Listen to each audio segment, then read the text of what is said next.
ducks run, and the rabbits and the pheasants and the hares, or searching for a fox in the ferns and the rocks, and they wouldn't give you tuppence for the cares.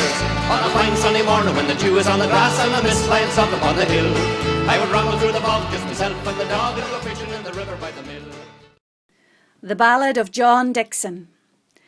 There's a story I want for to tell you about a man from Ballybay. With his pointers and setters you'll meet him if o'er Monaghan's mountains you stray. And he's not only known in sweet Breffni, but throughout all of Ireland so wide. And there's little he loves any better than when o'er Scotia's wild braes he doth stride. Then, boys, raise your glass to John Dixon, and the dogs he has owned and has bred. For there's been many great ones amongst them, both pointers and setters so red. There's a red dog lives on still in legend. In his prime he was top of the heap. He was handled to greatness by Dixon, and together many prizes they'd reap. He ran like a trooper o'er moorland, locating his game tirelessly. Yes, it's Monruad Wag, who has played a big part in the modern red dog's pedigree. Then, boys, raise your glass to John Dixon, and the dogs he has owned and has bred. In a stone a gift was a great one, Slemish sure was a very fine red. You'll have heard of that bitch, Boston Beauty, as fine as ever was bred. Her speed and her nose were quite brilliant, and her fame it did so quickly spread. She was sired by that famed Gold Shield Boston, and her qualities soon it did show. As she quick gained a store of trial awards, her great reputation did grow. 'Twas not long till she gained her first title, as her talent was viewed and admired. A second she added soon after, of trials she never grew tired. And then, as a champion of Ireland, and of Britain as well she campaigned, she contested the championship in Wicklow, and a high second place she attained. Bessie Bunter with John was successful, Donegal Lad his most recent champ. Rena Red was another, whose efforts let John's hands on the trophies be clamped. In 77 in Galway, she was second to Christie's fine bitch, but the great Moorlock Mary was second next day. Rena Red claimed the prizes so rich. Many field trial clubs do salute him, for the years he supported them through. To both red setter clubs he's been loyal, has competed and judged for them too. As a judge he is on the A panel. His experience makes him so fair, and in Ireland and Britain he is recognised as the best you can get anywhere.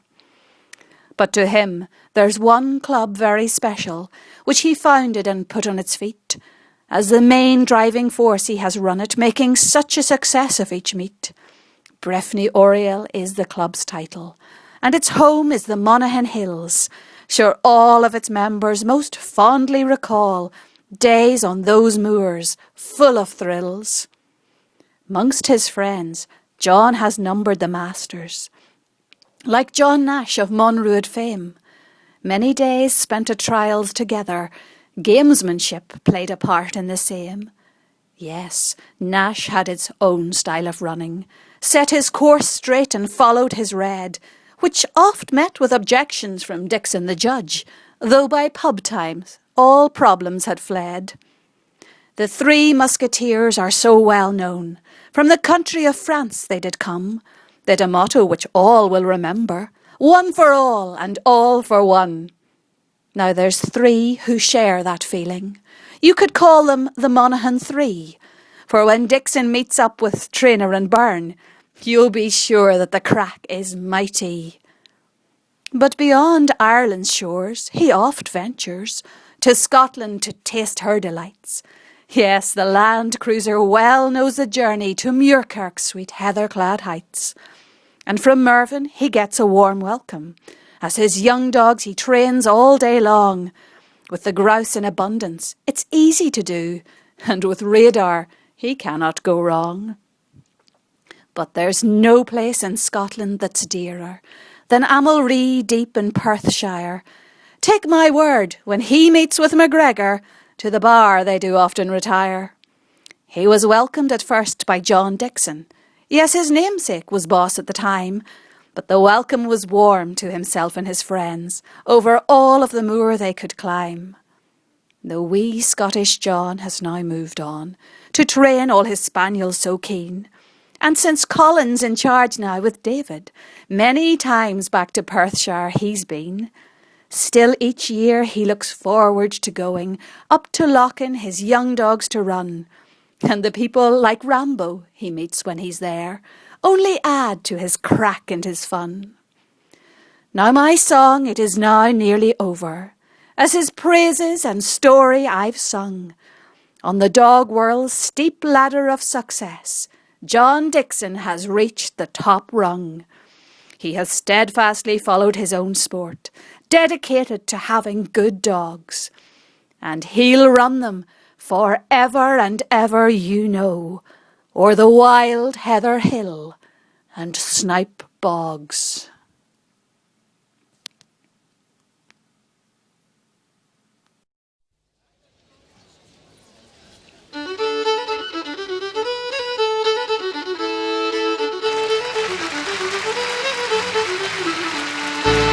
I was hunting where the wild ducks run, and the rabbits and the pheasants and the hares, or searching for a fox in the ferns and the rocks, and I wouldn't give you tuppence for my cares.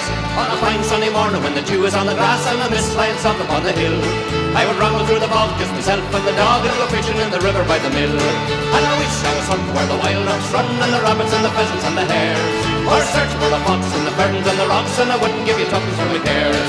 There are trout in the river, there are salmon there as well, and sometimes the long and slippy eels, and the meadows would be ringing with the sweet lark singing, and the people out there working in the fields.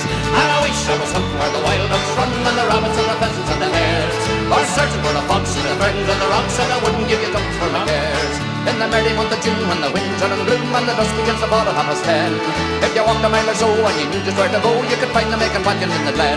And I wish I was hunting where the wild ducks run, and the rabbits and the pheasants and the hares, or searching for a fox in the ferns and the rocks, and I wouldn't give you tuppence for my cares. In the month of October, when the weather's turning cold and the yellow autumn stubble on the ground, there are bright window lights burning holes in the night and the fiddle music ringing all around. And I wish I was hunting where the wild ducks run, and the rabbits and the pheasants and the hares, or searching for a fox in the ferns and the rocks, and I wouldn't give you tuppence for my cares. And I wish I was hunting where the wild ducks run, and the rabbits and the pheasants and the hares, or searching for a fox in the ferns and the rocks, and I